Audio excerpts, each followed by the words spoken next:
Hello, everyone. Thank you. Thanks for joining us on using Canvas for quizzes and exams.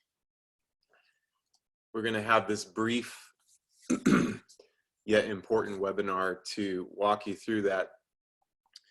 And the first thing I want to say is that I am representing my team, the New York Mets, because today is opening day, even though it is not. So we're celebrating hashtag opening day at home. So for all you baseball fans, hopefully you're not missing baseball too much right now. All right, let me go ahead and share my screen.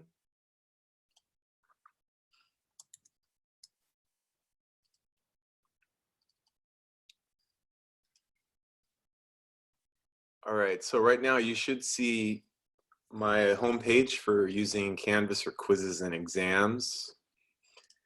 And the first thing I want to say before we get into it is that we have these resources available for you, cvc.edu/resources. We have, I've created one template that can help you, the Canvas guides. We have an intro to Canvas, a self-paced course, these links, and then another tips for alignment resource. So all of these resources will be available to you on this slide deck. And at the end of this presentation, I will go through how to navigate that. I'll take about half a minute to do that. And it is being recorded for you to go back and check out the archive. So first of all, we're starting out every session with talking about who we're focused on.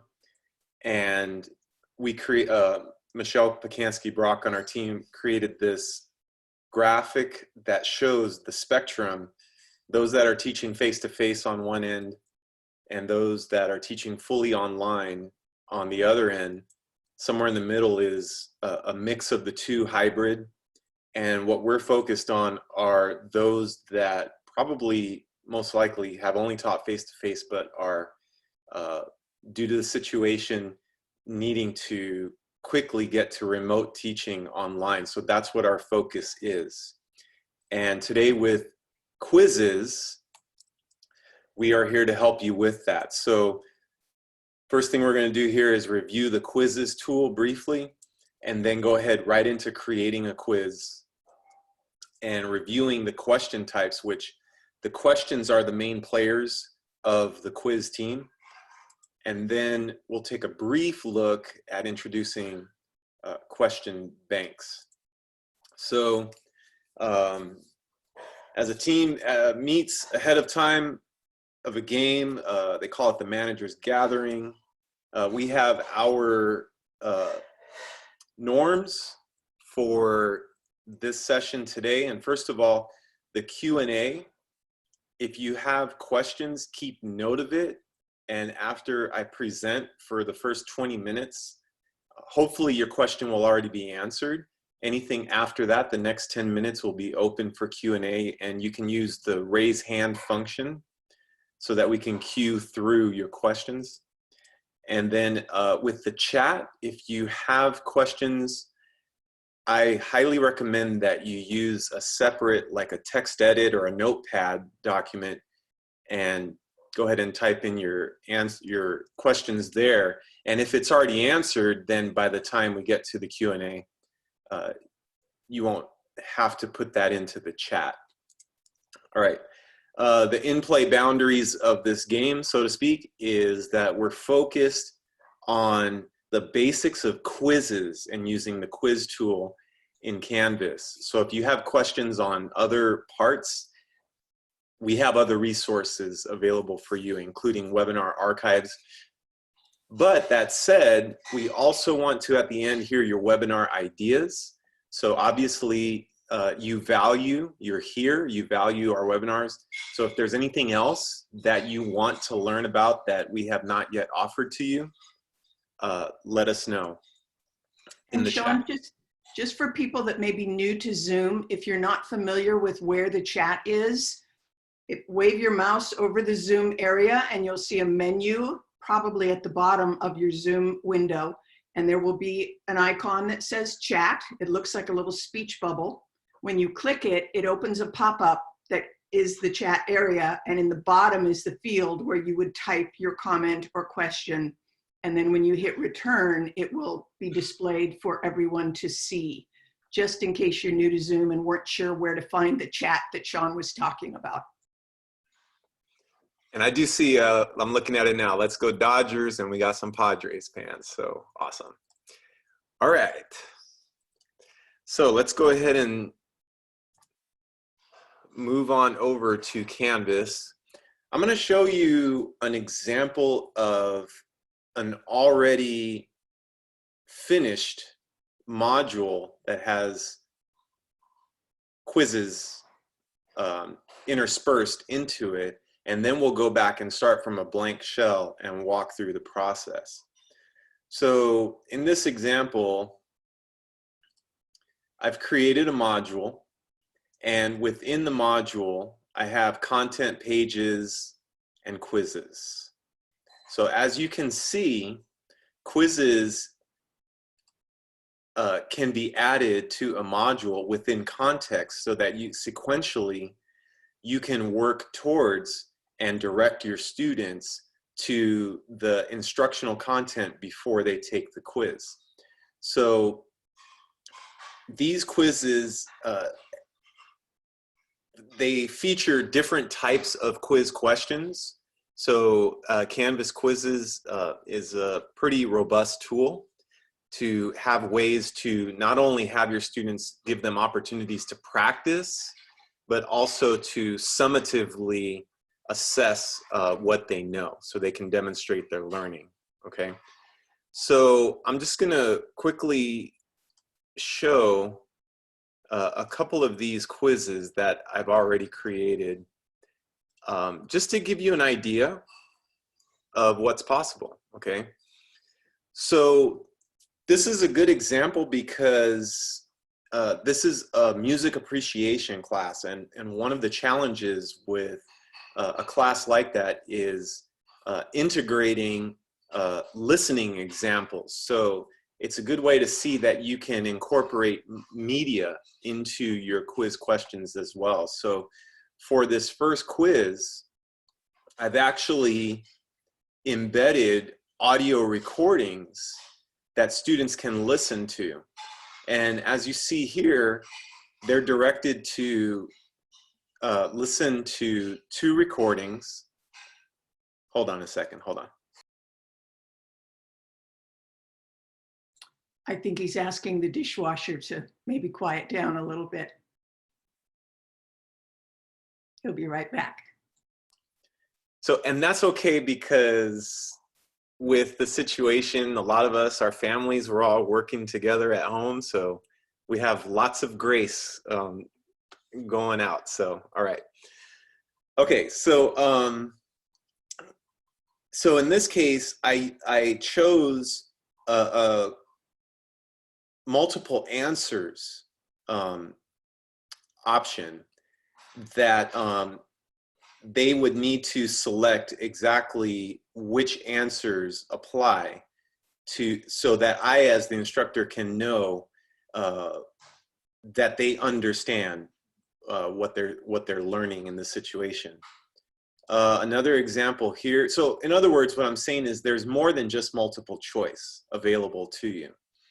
Another option I have here is I've created multiple choice questions, so they all have the same responses, and then depending on which recording you're listening to, you can go through the list of questions and answer.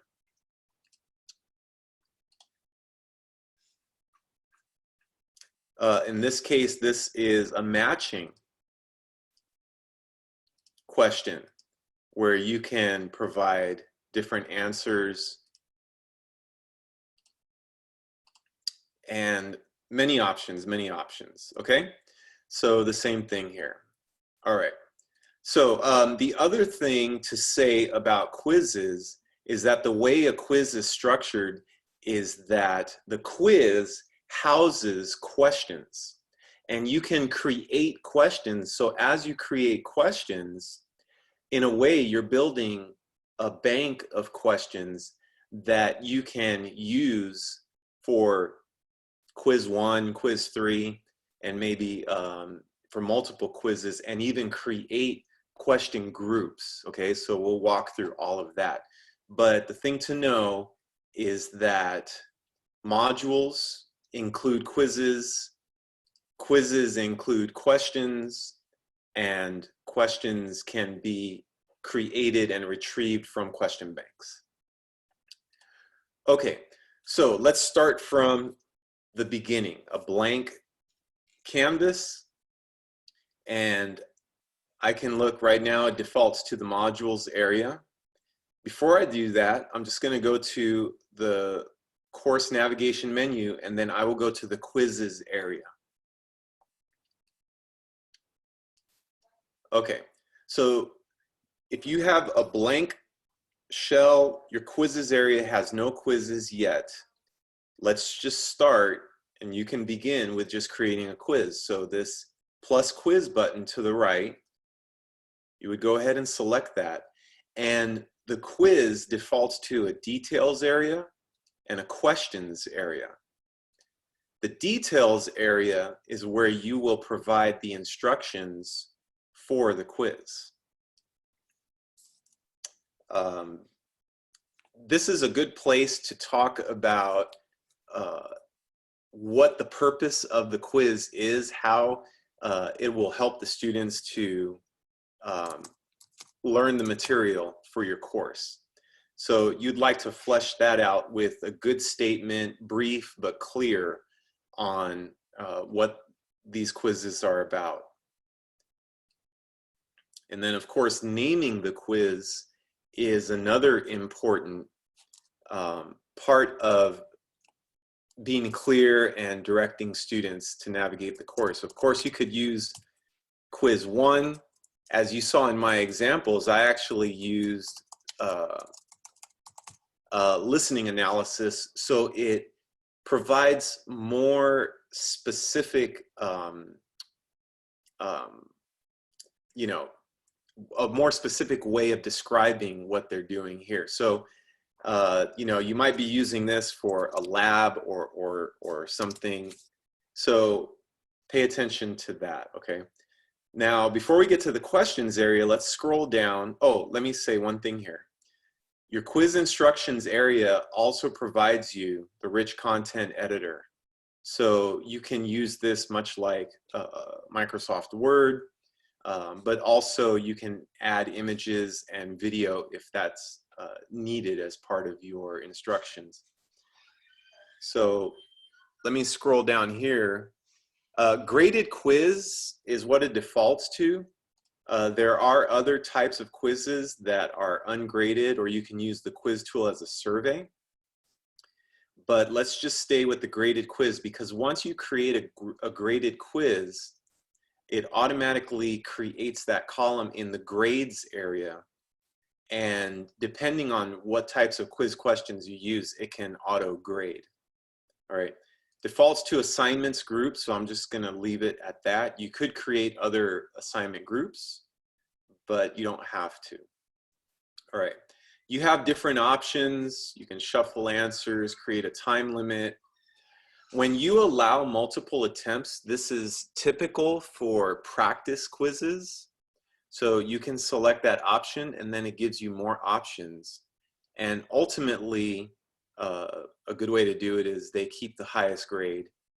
And then you can allow a certain number of attempts. For example, 3 times is a charm, right? Something like that. And then here is, this area is where you decide what you'll allow them to see after they've taken the quiz. Maybe they can see their responses and which ones they got correct and incorrect, but maybe they don't see the correct answer. This might be a situation where you say you have 3 chances and it's really more of a self-assessment. Okay, so you can decide, and of course we encourage you to play around with these quizzes and test them out and see what really meets your needs. Show one question at a time, okay? And quiz restrictions, we're not really going to look at that today. It's not something that, I mean, you might require an access code in some cases, but for the most part, it defaults to everyone being able to access the quiz that's already enrolled in your class. So it defaults to being assigned to everyone.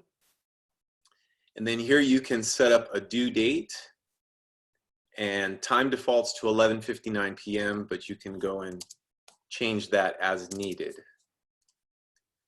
If you create an available from and until date, then it's only within this range that the students will be able to access the quiz.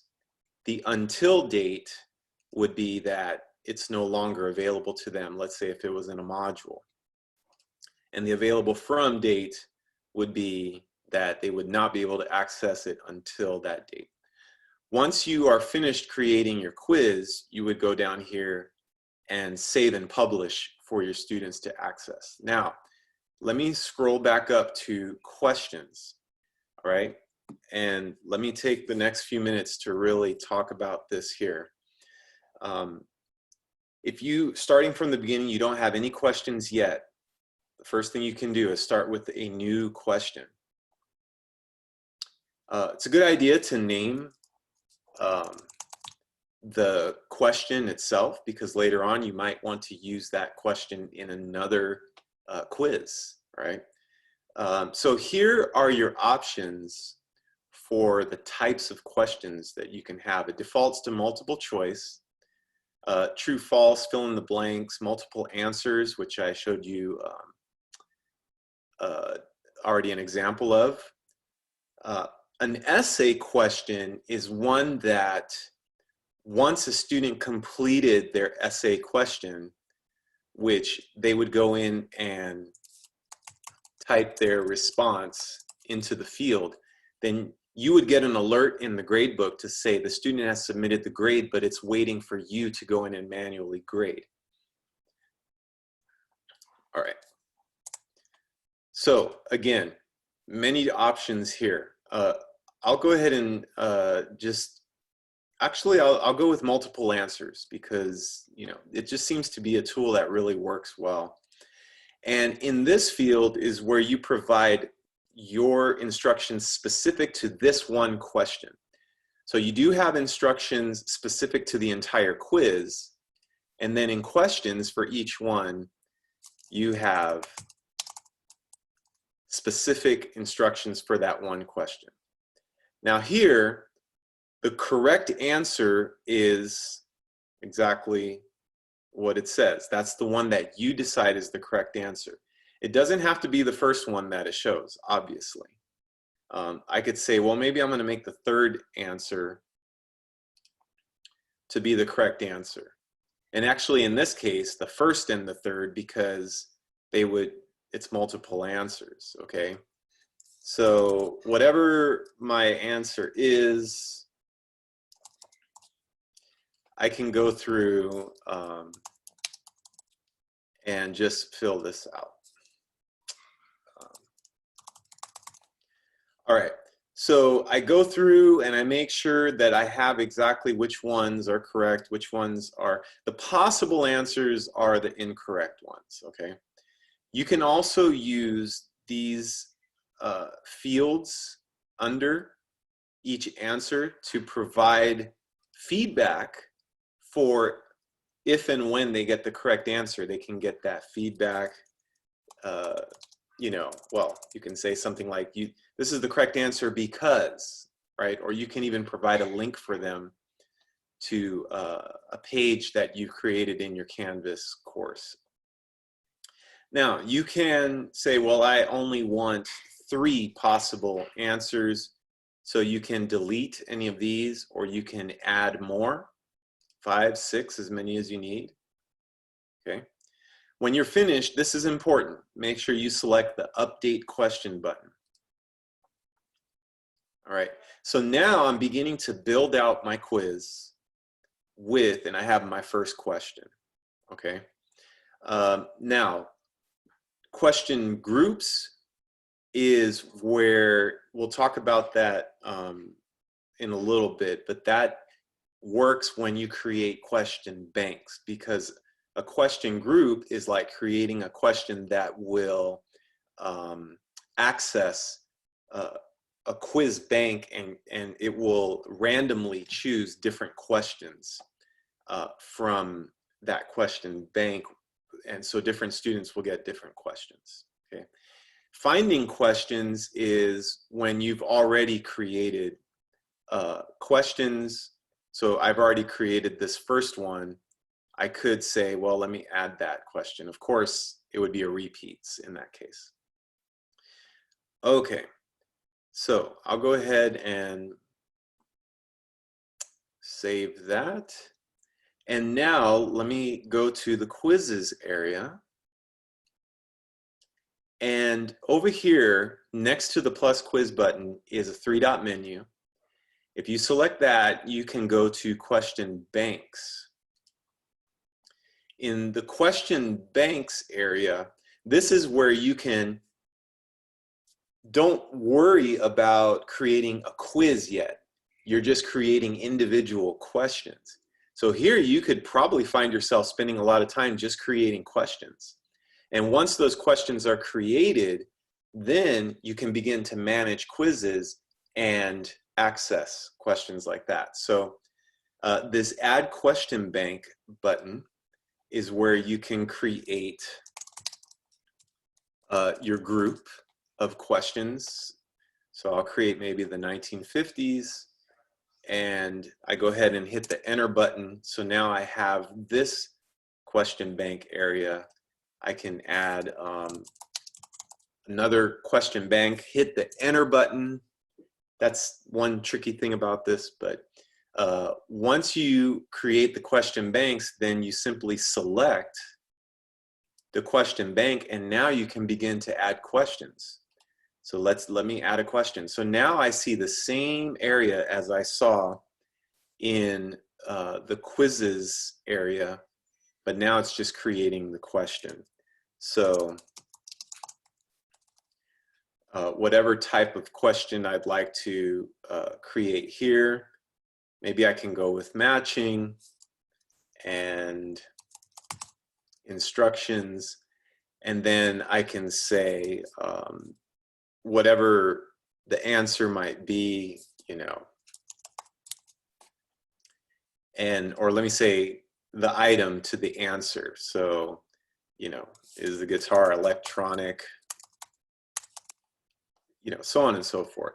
And I can flesh out this matching question by putting the correct answer with the left and right side, and then once I create the question, it will change the order so that students can make sure that they're answering it correctly. Then I update the question. So now I have my first question from the 1950s question bank. So now I can go back to the quizzes area, and if let's say I go back to that first quiz that I created. Right here I have 2 quizzes, but let me just select that first quiz, and I'll go ahead and edit it. Now when I go to questions, I can create a question group and link to a question bank. So this is just an individual question. This group says, okay, I am going to link to the 1950s question bank and select the bank, and then I can have it pick one question. I can have it pick 5 questions right now I only have one question in there, but if I had like 10 questions, I could choose a number, right? And then from there, this second question in the quiz is accessing the question bank that I created. All right, so I'll go ahead and cancel out of that. And that's your, oh, last thing is in the grades, when you go to the grade book, whatever quizzes you've created, you will see that the column has already been created. And again, if the quizzes are such that the answers are already preset, then you will see students as they complete quizzes that it will be graded automatically. All right, so let's stop there and we'll go ahead to, let me do one more thing, because I showed you in the beginning that quizzes can be added to modules. So let me show you how to do that. If you go to the modules area, I can select the modules button, and depending on the topic of your module, you can title it and add the module, and then you can use this convenient plus button to access whatever quizzes you've created. So I have my quiz, or you could start a new quiz from the modules area, but I'll go ahead and select this. I can even indent it if I want. Add item. So now, as I am able to add other items, pages, and whatnot, I can also add quizzes to the modules. Okay, so now let's go ahead and stop there and let's open up to questions.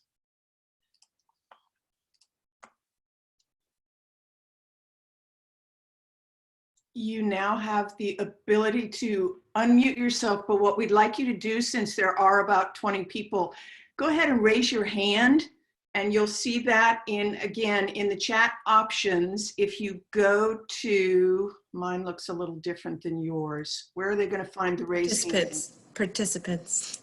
Yes, so go to participants, and when you click that, you'll see an option that says raise hand, and that way we know who's going to go first. So we don't have several people talking all at once. And Sean, there is a question in the chat. She posted Veronica is saying she posts her quizzes early so students can see them in the module, but she has them locked until that date when she wants to open it up for them. So they can be prepared that it's coming, but they can't actually access it until that open date that Sean showed you about. And she said she also creates an additional page with the description, the content that's covered, how they can plan, study for it, etc. And then she asks, is there a downside to doing that, creating the extra page, I guess? What are your thoughts, Sean? So I'll go back to what I do here. In my particular situation, a music appreciation course, they need a couple pages to go through, and this critical listening page it's very specific, where I just create a list of the recordings for them, and I talk to them about how critical listening is going to help them learn the material, and then when they next to the item, it is the quiz itself. So I keep a generic instruction for the quiz to say, review each question, listen critically, and answer the questions. And I also tell them why. This is about practicing. So in my situation here, it's formative, and it's just very basic instructions. So once they go in and take the quiz, then a lot of it is listen to these two recordings and choose which ones they have in common. And that's it. So in this situation, I would rather have all of those recordings in a previous page. So that's where they're doing more of the exploration. And then in the quiz itself, I go ahead and put individually what they need. So, Yeah. and you can go ahead and unmute, and if you have any response to that, if that helps. And if what you're talking about, Veronica, is just a recap of, you know, like a bullet list of study chapter 7, study this article, that can all go in the quiz instructions area. What Sean is talking about is where you're actually presenting the content for the first time. You're going to want to have that on a separate page. I'm not sure if that's what your question was about, but that's how I interpreted it. What I was trying to get across, sorry, I'm not so good at trying to type this. When you give your description for your exams, I've noticed, at least for mine, and I don't know if it's a settings issue that I'm not doing something right, but when I have it locked, the students can't see the description. All they see is when it's going to open, yada, yada. So that's why I create that additional page so that it's the same thing that's in my description box, but they can see it ahead of time. And yeah, Helen, that's where I put like just bullet points, not the actual information, but remember, this is everything that we covered. This is the stuff you got to know, just dink, dink, dink, you know. For my medical terminology, it's you have to remember the word elements from these chapters, you know, da da da da. That makes sense. Yep. Okay. Absolutely. Because, and you bring up a good point, Veronica, when the quiz is locked, so you've got that open and close date so they can see it's in the module, they won't see that instructions area. All they will see are the basic details of the settings. But you bring up a good point that if you want them to prepare ahead of time, you may want to create that page in front with a duplication of your preparation directions. And Right. Scott, I'm not seeing a raised hand, so it looks like I was being too Sharon's next. Yeah, and we then, don't need to raise hands. So Scott, when Sharon's done, you can ask your question if you've got one. So, can you hear me? Yes. Okay. Do we still have to have this shared screen? So, I mean, I just want to see who I'm talking to. Forget it. If you double click, yeah. Okay, here's the thing. This is just a new situation. I've always been online. I don't do online quizzes. I don't even do quizzes, but I need to do a midterm. And so I'm doing it online, and I have a test bank and I want to use it, and it's from the textbook, and I don't understand how to import it and then find it again. I did it from the settings and this and that, but it's nowhere to be found, and I might be calling it the wrong thing, or maybe you can't even do it and I'm thinking you can. It's a zip file. If the zip file, I'm guessing it came from a publisher. Yes. If the zip file, and you can confirm with your publisher's rep, if the zip file is specifically for Canvas, then yes, you can import. He said yes. Okay, so what you do, Yes. let me go back and share my screen again. Okay. All right, is you go into settings. Settings. And then here you go to import course content. Yes, I did that. And then here I did a QTI zip file. Is that what they directed you to do? I think so. Yeah, that's what she has from the publisher, Sean. So that's what I did. Okay, perfect. Yeah, so once you do that and then you choose the file, right, wherever that file is. And Is the file the file's not the zip file, so it's like chapter 1 or something? Is that what it is? Yeah, whatever file they provided you, that's the one that you're going to choose. Sharon, it is the zip file though for cosine. It's the zip. Okay. Yeah. All right. And then once you import, yes, which I'm not going to import here, but once you import and you see the progress bar, it's done. Then when you go to quizzes, you will see it. I believe you'll see it in your question banks area. I think but I didn't see it. So like, it's not like I can go out anywhere, but I spent a long time looking for it, and it didn't show up. Find it. No. Okay, so it should, and call your rep. Yeah. Tell them they got to walk you through it. Yeah. I'll call the rep. Yep. Yes. You're paying for that content, so they can help you. Yeah, exactly. Sean, there's another question. Well, do we have Scott next? Well, Hi. yes, and then Yeah. I'll go to. Can you hear me? Yes, we hear you. So my tests are printed tests that are multiple choice. Students mark their answers on a Scantron, and I run the Scantrons through a machine. My question is, how do I duplicate all that on Canvas? So is the quiz on like printed paper and you don't have a Printed- digital copy? Well, I would have to retype the questions onto Canvas, but my Yeah. question is, how do I see that the students check the check boxes. That's equivalent to marking their answers on a Scantron. Correct. And then Yeah. what is the equivalent of running the Scantrons through a Scantron machine? You wouldn't even need to do that because once you create it here in Canvas, it auto grades itself. Oh, could you show me that on the grade? I've never used Canvas grades before, so. Okay, so if I go to quizzes and let me see. I think this works as a test student. Sort of. I go ahead and select my answers and then I submit quiz. The way I have it set up is that as a student, I see that I got it partially right. So that's the grade that I got. And then as the instructor, I can go to grades and No, it doesn't. okay, I'd have to do it as a test student. So Yeah, I think I It see will the idea. automatically show, Scott, in the grade book for all questions that are auto graded, Canvas calculates it for you. Right. Yeah. You mentioned that every time you create a new quiz, it automatically creates a new column there in the grade book. yes, Correct. yes, Okay, so that's the main thing, I guess. yeah, Okay, thank that's you. it. Yeah. Okay, thanks.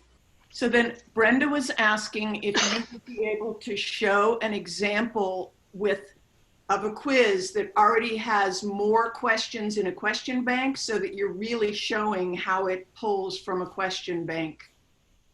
So that you're creating a new question group with a larger question bank. Do you have something in one of your other class or a course that has bigger question banks? And while he's doing that, I will explain because there's a little confusion around shuffling answers and shuffling questions. In the quiz settings, Sean showed you where there's a little tick box you can check that says shuffle answers. That's within a single question. It will shuffle the answers. There is no setting for shuffle questions. That's why you would want to set up question groups where you're pulling 7 questions from a 30 question bank. It will randomly pull 7 different questions for each of your students. So that's the way you're able to shuffle questions by using question banks. So I have 34 questions in this question bank, and that's really inadvertent. I actually should go in here and name it. So essentially that's the entirety of my questions, but here's a question bank. So now I'll go to quizzes and I'll go ahead and add a quiz. And this is just a test quiz, literally, I guess. And then the questions, if I create a question group for the first one and I want to access something specific and I say, okay, I only wanted to pick 10 out of the 34 possible questions, I'll keep it as default to 1 point per question. And then I link to a question bank. Here's the history of rock and roll with 34 questions that I just renamed. Select bank, and there is my first question, okay? I'm sorry, there's my first question group. Oh, create group, let me do that. All right, I don't want to forget to do that. And if I went into another one, maybe I had another question group, but I only have one right now, okay? So maybe my other one, well, no, let me not show that. Find questions. Maybe I just want a specific question and then I'll go ahead and add that question. So I got a couple questions here and one that is pulling from the question bank. So now when I preview it, all right, here's that first question group. So as you can see, it added 10 questions out of the 34. Now, Ms. or Lou is the first question, right? So I can go through and answer that, okay? But let me get out of this. And now let me go back to my test quiz, and I'm demonstrating another student goes in and takes the quiz. Now the first question is Bulls on Parade, right? So it's randomly picking out of that question bank. So hopefully that helps. One thing I will also say, I'm going to put it in the chat now, I put it earlier. Canvas has great instructor guides on a variety of topics. They have a whole set of instructor guides on quizzes. So I'm going to give you in chat the link to the whole set of instructor guides for quizzes, so you can go and look things up. And while Sean is on this screen, this was a little trick I learned. See how each question has at the top of it, a gray bar, and in Sean's example, it's saying question 1, question 2, question 3. Sometimes you may not remember the specifics of a question, and if a quiz has more than 25 questions in it, you won't be able to see all the details. You'll pretty much just see the name of the question and a little bit of the content of it. So it's a good idea to develop the habit of giving each question a short descriptive name so that you can distinguish what question is what later on. Yeah. And Brenda, you're very welcome.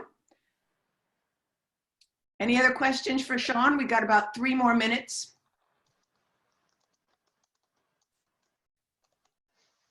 Yes, at each time when a student logs into the quiz, if you are accessing a question bank, it will randomly pick questions out of that. So in this case, I said to pick 10 out of 34. So each time it's going to be a different order and different questions out of that bank. Veronica's asking if you can show how to embed a video again. It's a little bit outside of what he's doing, but Sean, do you have time to show how to embed a video as a quiz question? Yes. So I can go to, I'll just pick any video from YouTube. Now, let me, with the disclaimer, okay? You really want to use your videos, right? But this is just for sake of example, okay? So I'm going to go ahead. In YouTube, I'm going to select the share button and the embed option. And I will go ahead and copy this video. So now when I go to a quiz question, so let me go ahead and add it to this quiz. And edit. I go to questions. So now, okay, let's say this video was on Elvis. So I edit the question, and I don't need that there. Well, actually, into this. All right, now I have where I can embed this. I can use this Insert Edit Media button. It's a convenient button to then select the embed option, and I'll go ahead and paste that code in, and I like to just make it a little bit smaller. All right, okay, there's the video, and I update question. We don't want to forget updating question, and then we go ahead and save. And the reason he's saying that is if all you do is click Save Quiz, it won't save the changes you made to that question. You have to do the 2 steps to make sure you get it all. Yeah. So now when students go in there, listen to this. You have the video, and then they can answer the questions and submit their quiz. And the recordings that you saw from my music appreciation class, those are specifically from 3C Media. 3C Media Solutions. So let me show you, well, yeah, again, we have these resources available for you. If you go to the CVC OEI website, which this is being updated right now, but it is cvc.edu, the emergency preparedness.